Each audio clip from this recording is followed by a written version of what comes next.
Hello, ladies and gentlemen. Welcome to another episode of the Father Talks podcast. I am your host, Mike D. I am here with my special guest, Chris Marhefka. Chris is a transformational coach focusing on health, wealth, and relationships. He is the co-founder of the worldwide men's movement, 13 Pines, and an experienced entrepreneur. Chris, welcome to the show. Thank you so much for dropping in. Mike, thanks for having me, man. Excited. Absolutely. So the floor is yours. I want to hear all about this worldwide men's movement. Yeah. Yeah, absolutely. So it's called 13 Pines. We've got guys from literally every corner of the world that join Okay. us both online and in person. We run in-person events all over the world. And yeah, this honestly just came out of a need that myself and my other two business partners saw in this culture, in this world today, is Yeah. is a lack of spaces where men can just be honest, can be themselves, can go deep, and can learn to sharpen themselves like Right. around other men. And it was something that has existed for all time, honestly, through initiations and through tribal cultures, and we've just lost it in our culture. Right. And so, with the exception of a few things like surface level things like maybe a fraternity group or a social group or a military in some cases, men are really missing the bonding experiences. And even those that I mentioned, like those only go so far Right. and they're for a specific purpose. And so what we do is we get men together. We do men's groups, men's circles, retreats, online programs, all designed to strengthen men's self leadership in their families, Right. their businesses, and honestly, just be honest with each other about the things that so many men carry so much their whole life. I mean, Right. our fathers and their fathers before them, they probably died holding on to a lot of things that they didn't ever feel safe to share or work through. And so that's why we created this. Yeah. And I mean, I can speak to that. At 52 years old, man, I am just learning things about myself that Hmm. I just couldn't talk about. Hmm. Whether I've been married for 23 years. And there are things that I just never share with my spouse. There are things that from when I was deployed that I just never talked Hmm. about.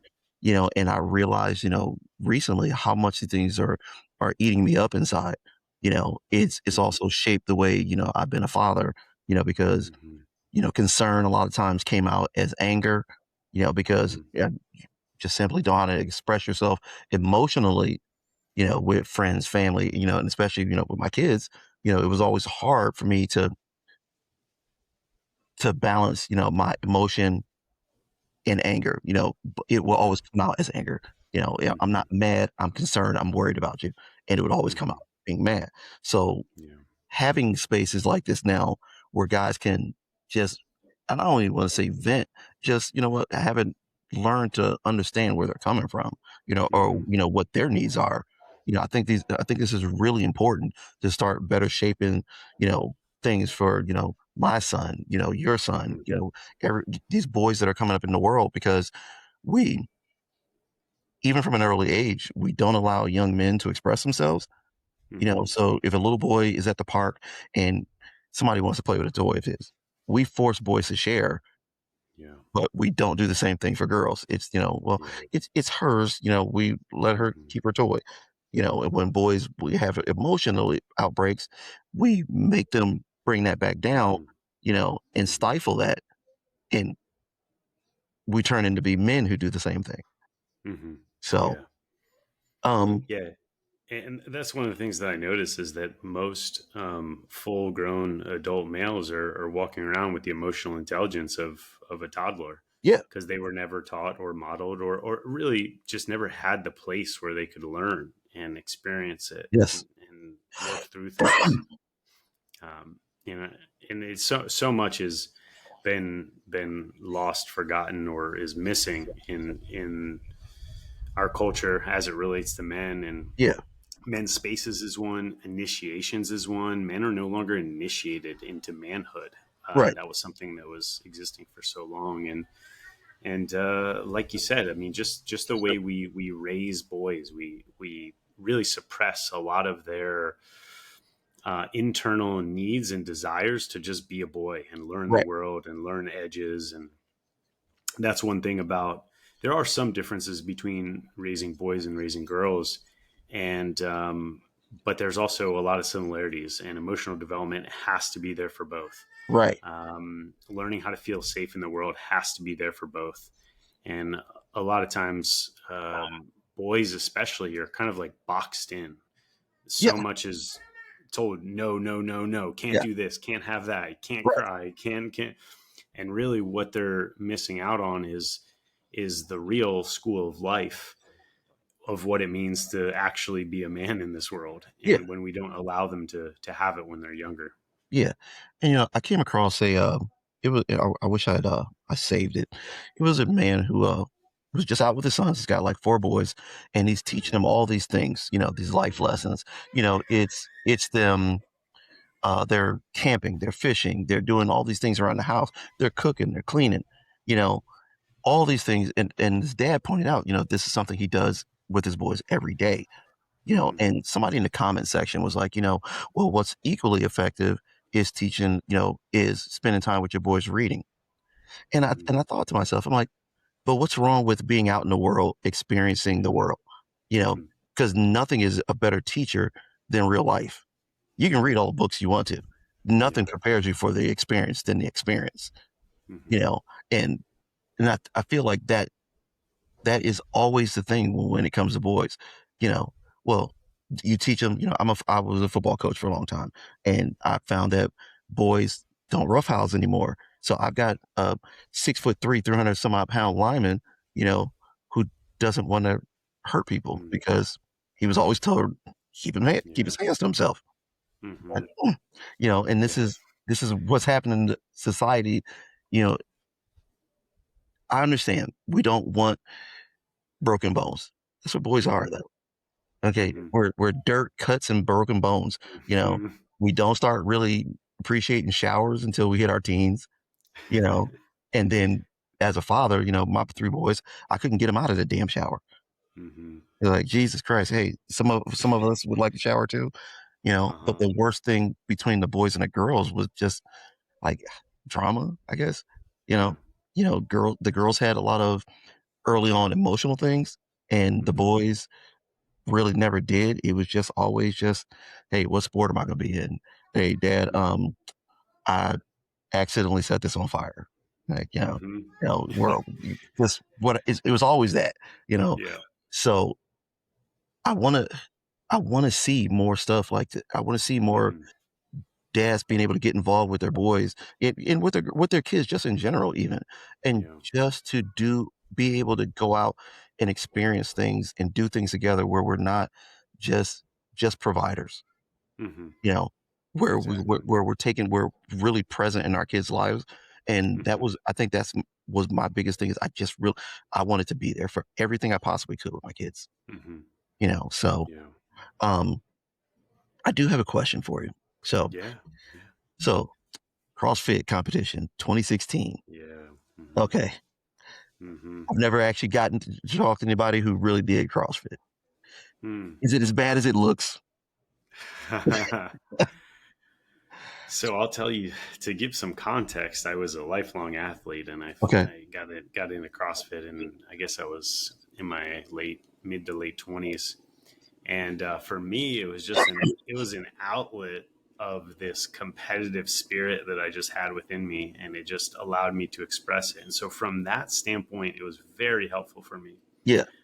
The part that wasn't was not having people, coaches around me that could show me the other side of the spectrum, how to take care of my body, how to listen to my body, how to rest, how to Gotcha. stretch, all those things. I was just in an environment that was go, go, go. And Okay. part of that was in my own making. Honestly, it was in my mind. I just felt like I had to go, go, go. And so I don't know how much I would have listened if someone gave it to me at that age. But yeah, the truth was I was kind of caught in that loop that it was just Mm. always more weight, always faster, always harder, push myself harder. And, going back to the raising boys, I think that lesson is a really important one. Mhm. like learning how to go hard at something, learning how to really give it your all at something. And I think sports and physical stuff is a really good outlet for that in Right. boys. And yet the shadow side of it, the other side of it that I didn't learn was learning when the body can't take anymore, honestly. And so I had just gotten to a point to where I was maxed out on stress. I was been an entrepreneur for 10 years. I Right. consistently worked 80 plus hour weeks, 7 days a week. And really, as an entrepreneur, you never turned it off. I would go to bed still thinking about things and wake up thinking about things. And so I was constantly worried and stressed, and I was just carrying so Right. much on my shoulders. And the physical stress from I was doing competitive CrossFit athlete, and then I was also racing Ironman triathlons at the time. Both very intense, Well, huge stresses on the body. And right. when this happened to me, is it was honestly my body telling me is like, you just can't keep going this way. I was barely 30 years. I had just turned 30 years old when this happened, and I had if I had been paying attention, Mhm. there was plenty of signs, like so many injuries, tearing this, breaking this, like breaking my ankle just 8 weeks before that. No, a little longer, 3 months before that. Okay. And so my body was breaking down and it was trying to tell me, hey, look, you got to listen, but I just didn't. And so I think that like you asked, is as bad as it is. I think that the methodology has definitely some sound principles to it. I think Right. it's the application of it that really gets misunderstood and misexecuted. I'll put it Right. that way. Yes. Yeah. Yeah. I did CrossFit for a little bit when I was still living in North Carolina. And let me tell you something, man, you talking about some of these workouts broke me off. Listen, and Hmm. coming from the military, I'm like, I can't be worse than this. Yeah. My God. Okay, Uh-huh. I've never wanted to throw up so bad in my life Yeah. and just so Hmm. drained that I couldn't even bring myself to puke. Like, oh my Hmm. goodness, you gotta be kidding me. But yeah, it's whew, Yeah. it definitely it takes a special kind of person.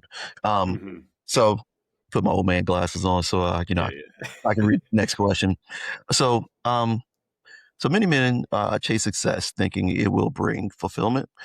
What did that experience teach you about the difference between achievement and alignment? Mm, such a good question. I mean, the Yeah. context I would give to that is all the way up until that point, and even a little bit after that injury, I was chasing pure achievement, pure uh, titles, and the way people see me, and Mm. money, and just all the things associated with a very surface level success. Right. And what I realize now is that every time I checked one of those boxes, I felt no different. And I would just looked to the next box to check. Okay. And so finally realizing that is a never ending path. Like there's always more money, there's always someone who's better at this thing than you. And so it's Right. a never ending thing. And if you're waiting to feel successful, to feel fulfillment until you're at some imaginary top of some imaginary ladder that you're climbing, you're never going to feel it. And Okay. so when I kind of had that big wake up call in my life, I started asking myself is like, how do I actually want to live, and what makes me happy in this life, and what are the things that are actually important to me? And that really changed a lot. I mean, at first it was very shocking because it was like I was on one end of the spectrum, which was just go hard all the time, achieve all the time. Right. And on the other side was this really scary place of the unknown, which looked like slowing down, resting, not working so hard, not basing my entire identity on how other people saw me and like Right. this, like the numbers in my bank account or how my business was doing. And that's how I was measuring myself. And it's a black hole that you can never Right. fill. And so what this experience woke me up to was that there's actually much more than that, and in fact it's an inside job, it's an inside uh, experience of fulfillment. Right. And yeah, and I realized that around the same time in my life, I had an experience with my father. He was healthy my whole life, his whole life.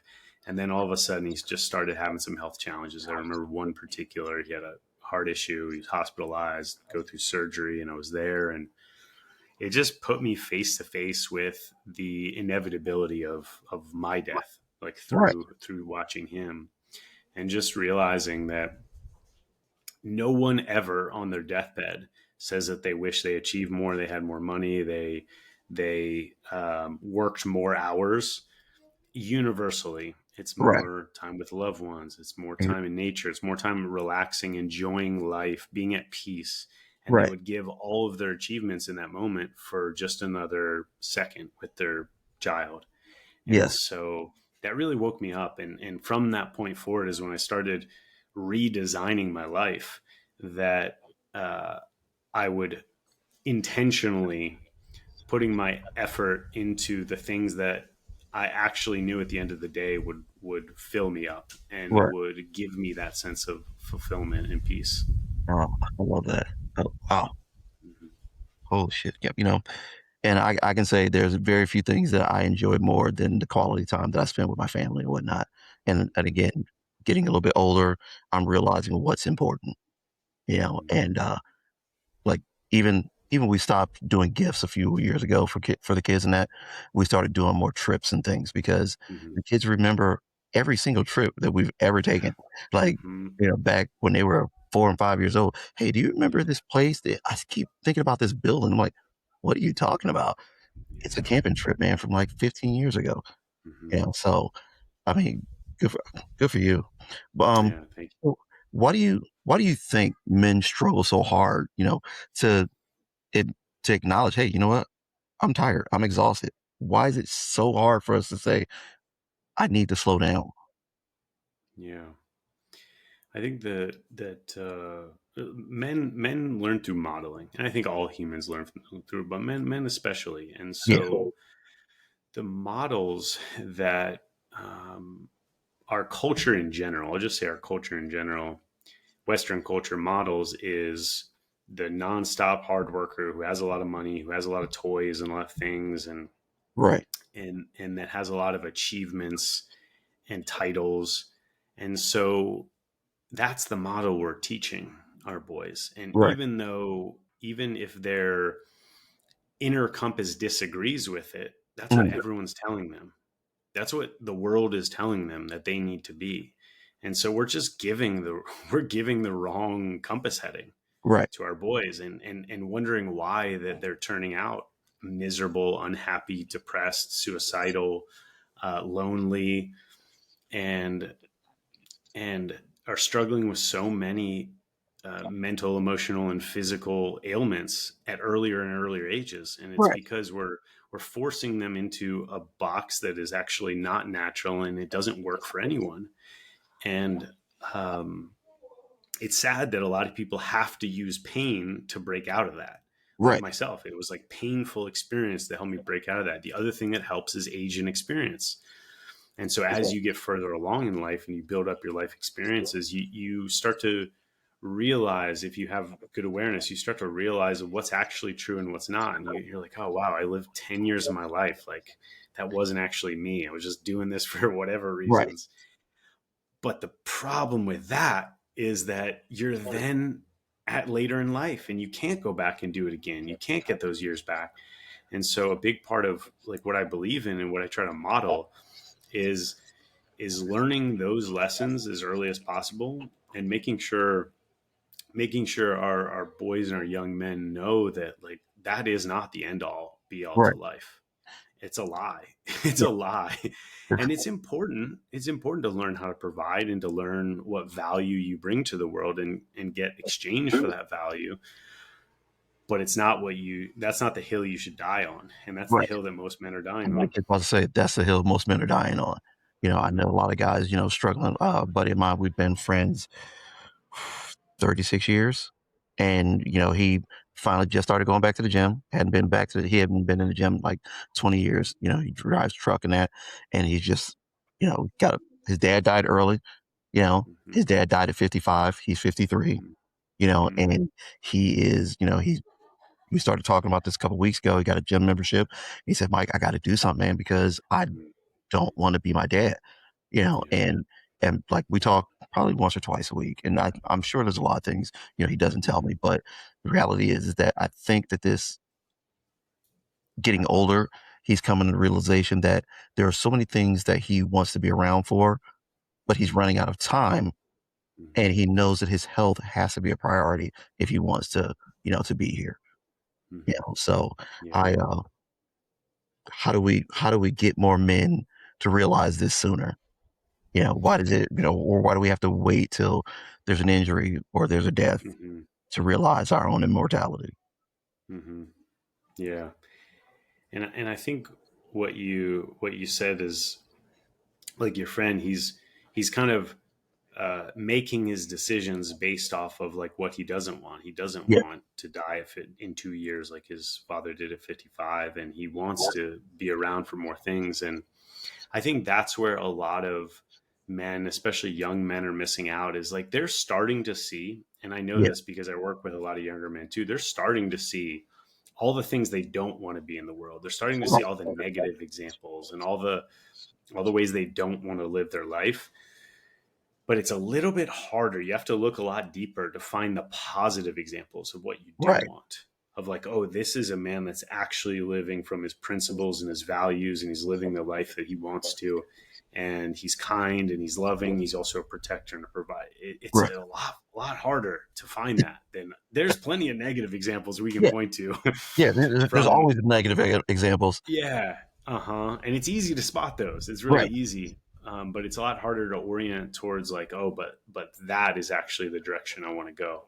And that's a little bit of like what we hope to do in the world with yeah, 13 Pines is be a small example of like what that means, okay, and be values driven and principles driven and stand for integrity, and and a lot of things that I think are naturally baked into men, but we kind of like beat it out of them. right. We kind of beat honor out of them. We beat kindness out of them. We and I don't mean beat always Oh, yeah, physically, yeah, sometimes, yeah, but just by telling them how they should be, and how they should express or not express. It really just takes this natural impulse of a man to want to be a good man, and I shouldn't say that. I think all men want to be good men, but it's just there's an internal conflict that's happening between what the outside is telling them and what is right, natural and occurring within them. right. Yeah. I will tell you right now, man. This is the type of stuff that I need more young guys to see. Mm, I want them to know that, hey, we're two old dudes talking about, hey, what we wish we would have done. You guys mm-hmm, have an opportunity to do it now. And like my son, he just told me, hey, I watched one of the podcast episodes and I was just like, I didn't realize that, there was that much stress on guys, and I mean, he's only 18. So, he's yeah. still, no family to worry about. He's just enjoying life. Mm-hmm, So I think, the sooner we can get a hold of these young men and not, I don't want to say sculpt them, but just help them manage, you know, yeah. this, this world that we call manhood, because everywhere I go, there's you see one guy doing something great, five guys doing something horrible. Mm-hmm, That one guy that's doing something great is completely overshadowed by the other stuff, you know, or you can be a man. I mean, you spend your entire life doing the right thing, make one mistake, you're remembered by the mistake, and mm-hmm, just want to see us, you know, get away from the, there's always going to be negative stuff. I'd be kidding mm-hmm. if Yeah. I there wouldn't be, but to just to have that honor, yeah, like you mentioned, having more honor, more integrity. Mm-hmm, I remember when I could, you know, we'd be having a conversation. If I shook your hand on something, that was the deal. yeah. That was my Mm-hmm, word. You never had to question it. yeah. And nobody knows what a handshake is anymore. Mm-hmm, They don't mm-hmm, know the meaning behind a handshake. You know, now, Was there a specific moment during your healing journey where you felt like you were becoming a different man?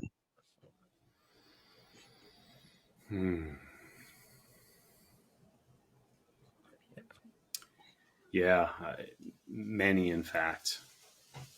There's the first time where I cried in front of a group of men. Mhm. I I remember I could probably count on one hand the amount of times that I had previously cried in my adult life, and I'm not saying that out of pride. I'm saying that Well, actually with a little bit of shame to it.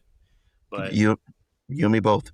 yeah, yeah, and I was at a participant at a retreat, and there was an opportunity for like me to come in the circle and like work through something, and I just Mhm. remember it was almost as if I blacked out. And then when I came to, I was just tearing, just hands all over me, and just like Yeah. hugging and just welcoming and supportive and accepting and loving. And it was the exact opposite of what I thought would happen if I did that in a group of men. Right. Is like I thought it was the scariest thing in the world. But when I finally allowed myself to go there, just so much opened up inside of me, and just realizing how wrong I was about all this world and all this stuff. Right. And it was just like a crack in the door. And then as soon as that cracked a little bit open, I was able to fully open up. And Right. I think it's a forever process, but that was a really pivotal moment for me, uh, for sure. Yeah. No, man. Listen, I love this because you are probably my third or fourth guest who has struggled with crying. Mm, And I feel better hearing other grown men saying that, hey, I I finally cried and I felt better. It was not the end of the world like I thought it would be, and yeah. that is me to a T, man. Uh-huh. I cannot remember the last time I shed a tear, and I know that emotionally that when I can finally be comfortable enough to do that, Hmm. I've really achieved something, Hmm. so I'm still a work in progress, Yeah. I know a lot of guys are, but that's where I want to be. And Yeah. that's part of the reason why I'm doing this. Some self-discovery and to help out who I can help out, you Yeah. know. Um, so you co-founded the men's movement 13 Pines. What do you believe men are truly missing today that these movements are trying to restore? Hmm. Um, Three things come to me in like immediately. Okay. Uh, Circles of men that are trusting and that they trust. Initiations or initiatory experiences, rites of passage, basically moments in time that a man can look to and say, I was a boy or not quite a man yet. And then Yes. in this moment, after this moment, I was more of a man. And that doesn't mean development stops, but there has always been a defining moment that's always observed by the community and the culture that says like, okay, now you're a man. Now your whole value system changes, the whole way you see the world changes. And it's true. I've been through many initiatory experiences, and it's absolutely true. It changes everything about you. Right. Um, and for most guys, the only one that they get organically is having a child. That's an initiatory experience for sure, if you allow it to be. So those are the two. Those are the first two, and then the third one is definitely one that we spoke about a little bit. Is positive role models. And Yes. so if you don't have one in your household, if you don't have one in your immediate or extended family, is finding one. And I found positive role models in the most unassuming places, like one of my best friends' fathers, or a football coach, or a soccer coach, or Right. like just different places. Like some people find them in like their youth ministry at their church or their school or something like that. You may find them at places like 13 Pines and movements like this that are arising.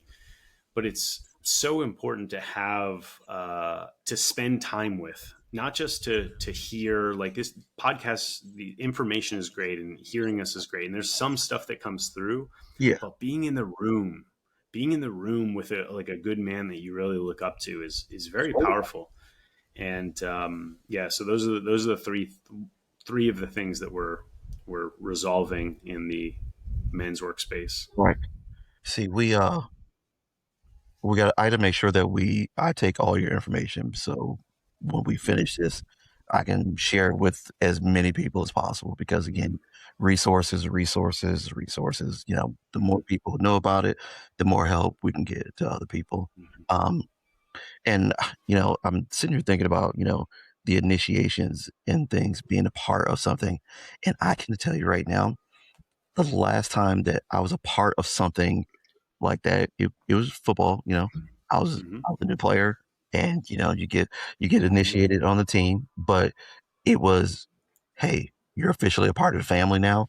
And Yeah. that like I think in part we don't do it as much because Mm-hmm. some groups have taken it too Mm-hmm. far Yeah. and Uh-huh.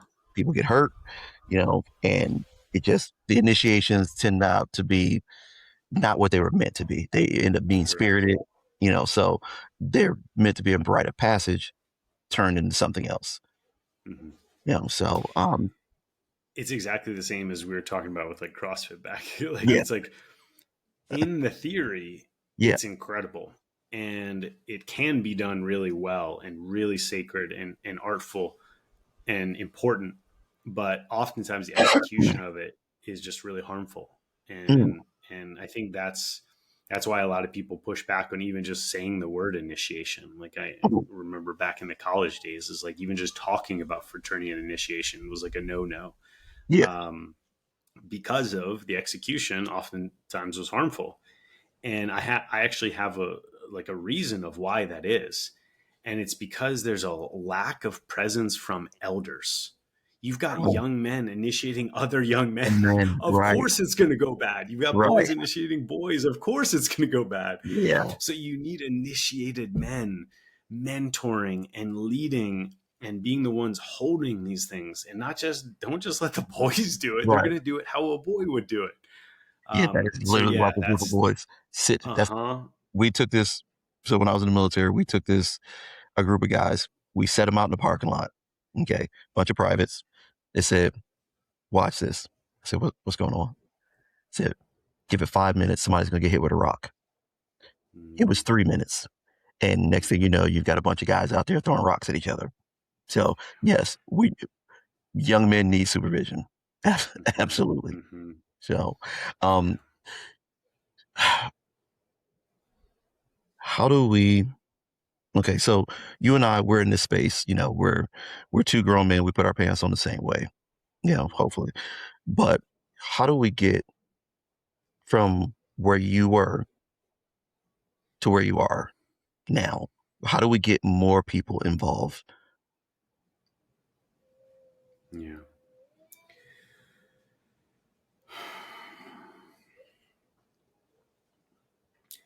Unfortunately, it takes most people pain Hmm. to make a change. That's one of my teachers calls it the pain teacher.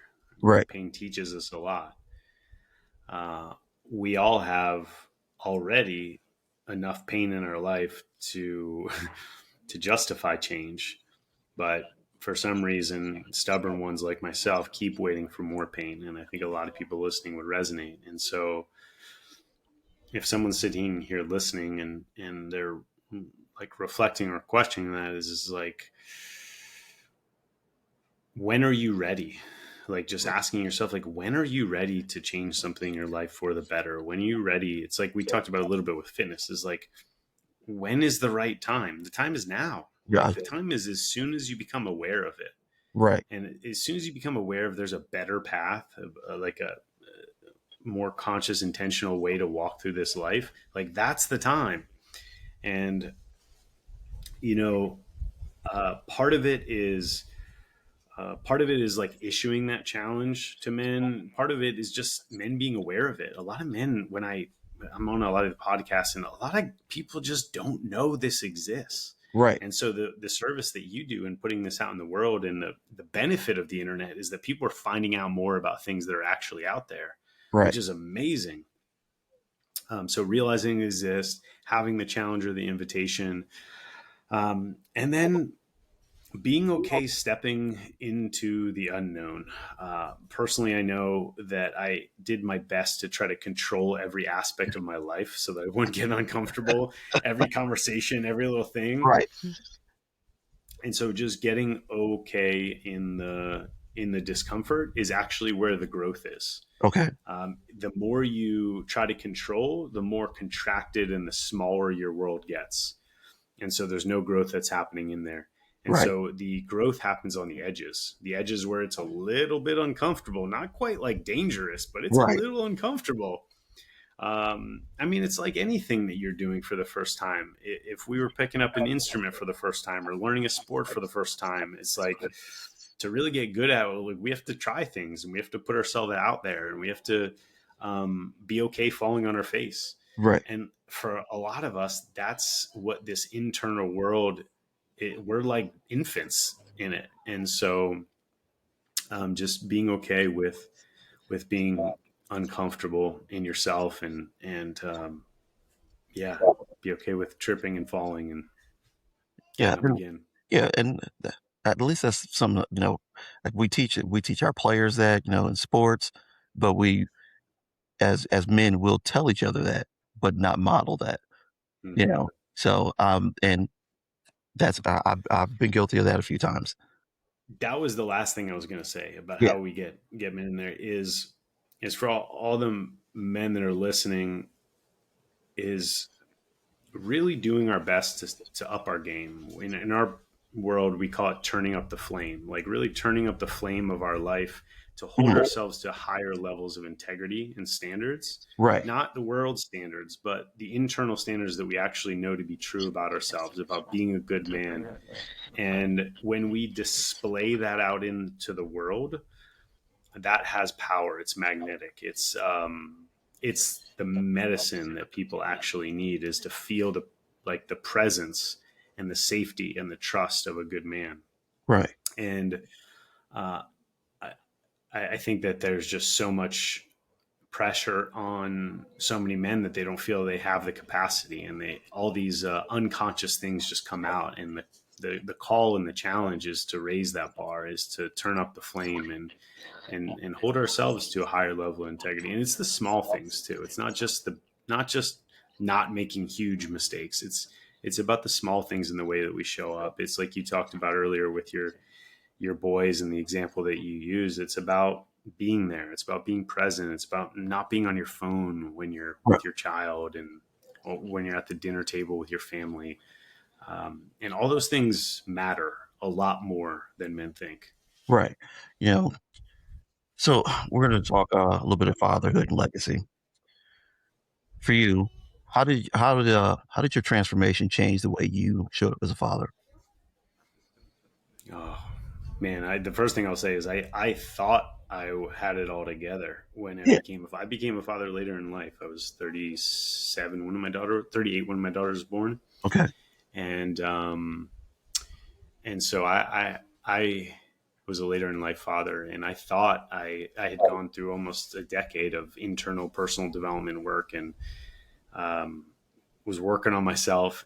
And you know what it showed me is more subtlety and the more details of where I wasn't showing up. It was like I could hide a little bit, Okay. and I could definitely hide when I was single.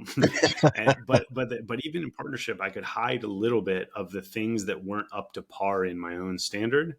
But once I had this little being seeing everything, they take in everything. They're a sponge.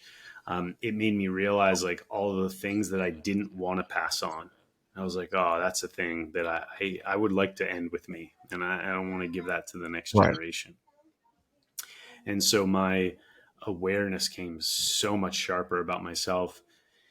The other thing that opened up was a selflessness Mhm. that I couldn't even comprehend before I had a child. It was like everything was in reference to me. I was like self-referenced up until the point where my daughter was born, and then everything out after that had a whole nother context to it. It Right. was like everything that I'm doing is actually to make this world, my community, my environment better because it's going to be passed on to someone. It was almost as like I was like missing that. Right. Like intellectually I could understand it, the human race goes on, but like when it's your own blood and genes and someone you love more than anything in the world, it brought a entirely deeper context to why I do what I do and how I show up and the way that every one of my words and actions has an impact. Right. Every single thing that I do has an impact, either positive or negative. And it contextualized that if I really want to leave the world a better place, like I say I do, I have to be very vigilant um, in all of my words and my actions. I have to be sharp with them. Right. And having a child was like a slap in the face of like where all that wasn't true, and also a real deep reason for why. It was like the deepest why I could ever, because I feel it. Like I was doing this work even before I had a child, and when I impact someone's life, like it's deeply meaningful for me. That's like why I do it. Yeah. It's not the best business in the world. I could make a lot more money doing a lot of other things, but the meaning and the fulfillment that comes from it is super genuine. And then when my daughter was born, it just went to a whole nother level. It was Right. like, oh, I'm doing this for deeper and deeper reasons than I even thought. Yeah. And see, I found that through this, um, my kids can see me in a way that they've never known me, Mm, through doing what I'm doing because I'm very passionate about it, and there was a point where I just almost gave up on doing this. I'm like, this is not for me. mm, I don't have the time. I'm just gonna, come out of retirement, go back to work, just whatever. And then a friend invited me on this podcast. I helped him out a little bit, and then so you know what, I'm gonna try this. I'm gonna give it one more shot. And this time around, it has been so much better. I mm, think because I'm giving a putting in a genuine effort for this to work and for people to see that this is meaningful to me. And mm, I'm not here solely, to sell a t-shirt or a coffee cup or mm, something. This is mm, genuinely something I want for, leftover for my kids. I want my boys to see that, what, that the world doesn't have to be completely against you. It is okay to express yourself. It is okay to have, feelings on, just about anything. You know, mm, I want to leave that for them, mm, where, and it's not a knock to my daughters. It's just that, I feel like the world this present time is much harder on boys, mm, and with every action, that they take, there's something negative that comes out of it. And it might just be because I watch the news too much, but it's just, I just want to see more positive things for young men, yeah. you know, Mm, and for as far as fathers, and I'll pose this to you, how do men, how do men become more present partners mm, without losing their own identity? You know, mm, you want to be a more present father. You want to be a more present partner in your marriage, but you don't want to lose, or maybe you're trying to lose who you were. You know, mm. how do we do that? You know, and still stay grounded. You know, Yeah. Yeah. I think the first thing that I really believe about relationships is that they should make us a better version of ourselves than we could do on our own. And I right, think that's a reframe for a lot of people. Like that's not how they see their relationship. right, And I really see relationship with our partners or spouses as like the highest level of personal development, and parenting is in there as well. But right, but you're letting someone into your inner world. You're trusting someone with your heart, and and that what can come of that is incredibly beautiful. They can pull out parts of you that you didn't even know were there. They can bring things alive in you that you couldn't have done on your own. And so I think that reframe, like really is a powerful one to think about. And that, you know, the truth is that I think this is my opinion. a lot of relationships are struggling because they've lost that reason of like Yeah. why to be in relationship. If you ask like a young person, like this is why a lot of young people are choosing not to be in relationships, is because we've culturally lost the real reason why we do it. One is obviously biologically to procreate and the beauty that comes of becoming a mother or father, but it's also because it brings more fulfillment to our life. It makes us better versions of ourselves. Right. We grow as a result of it. It's not just about cohabitating or sex every now and again and like Well, well, just that's the thing is that I feel like so we went from one point in our lives where we grew up, men grew up to get married, raise a family, and have a wife. But having just a wife isn't enough. You hit it. You said partner first, and mhm, that is what we need. I think we need more so than anything else. I grew up yeah, in a family where hey, we had to do a lot of things for ourselves because my parents worked a lot, and with both my parents working, you know, I looked at that as being normal. So I never wanted anybody to take care of me. I wanted somebody to be a partner with me. Hey, mhm, we're building this family together. We're doing this together. You know, mhm, so yes, your dad might have the final say so on something, but it's a conversation that me and your mother had, or mhm, and I think that is where a lot of where our younger generation, they don't know you know, what they wanna be in, if anything. You know, mhm, do I need a partner? Do I need, just somebody that's gonna be around? Is this gonna be a buddy? You know, yeah, what is the foundation of the relationship? You know, yeah, so can we mhm. how do we get more of that? Start teaching, Yeah, you know more, yeah. Again, more modeling of healthy committed relationships yeah, and what that really means and the value of it.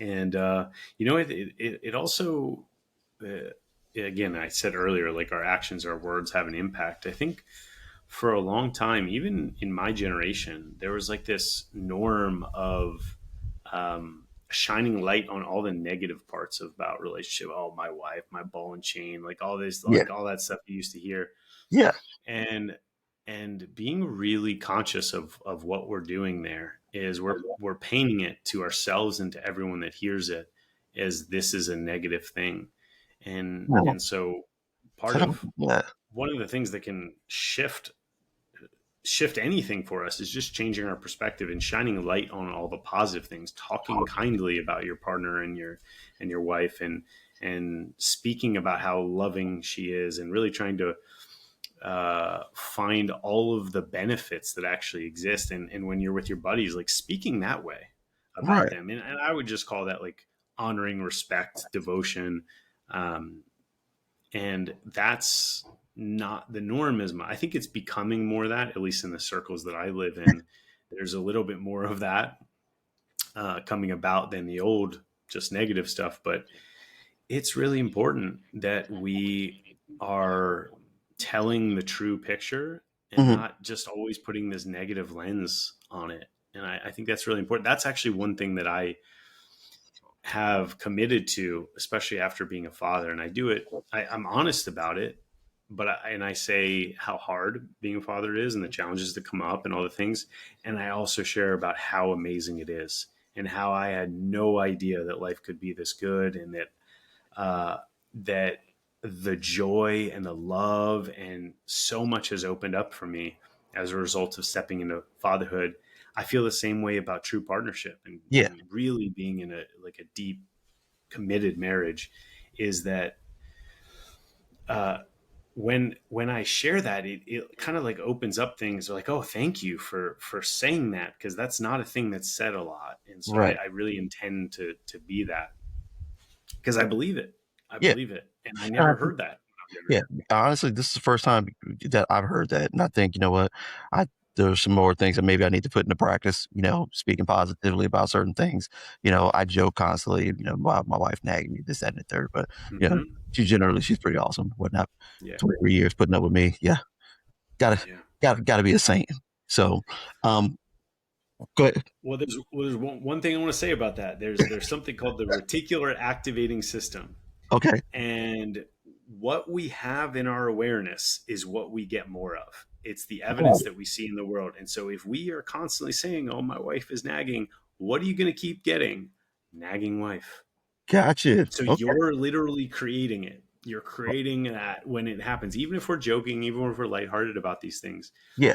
you have such an ability to control your environment and actually how other people treat you more than people think. But it's based around the thoughts and the words that we're using about them.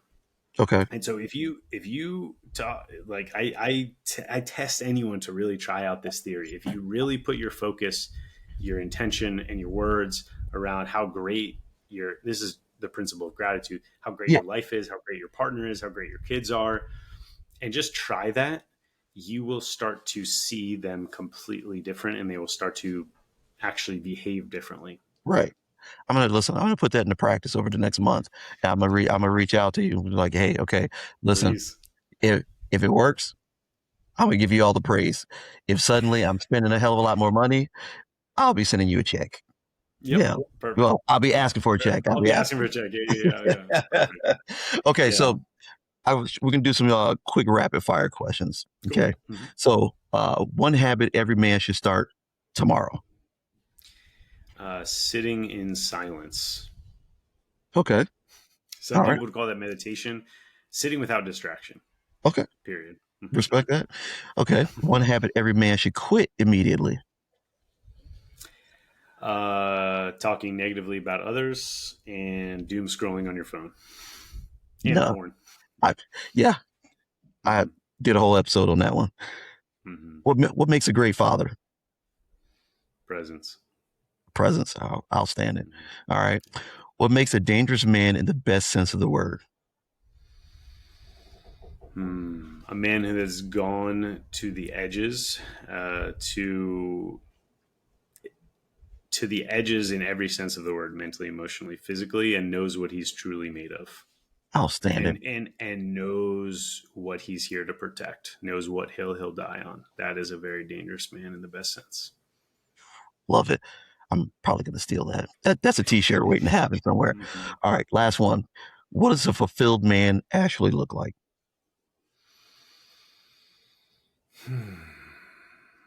Calm, peaceful, happy, which is a choice, by the way. Um, Grateful, surrounded by people that love him, appreciate him, and trust him. And he's clear what he's on this planet to do. He's clear what his mission is in the world, Ooh, and he's doing it. Chris, I love it. I love that, man. We definitely have to talk some more. Um, so you got any books, social media links, anything you want to share with the group? Yeah. My book is still being written. I'm in the process right now. Okay. So not out yet, but social media links, Chris Marhefka on Instagram is a good place to find me. And then the two websites, chrismarhefka.com and 13pines.com, all spelled out, are the two websites. Mm-hmm. Okay. All right, ladies and gentlemen, Mr. Chris Marhefka.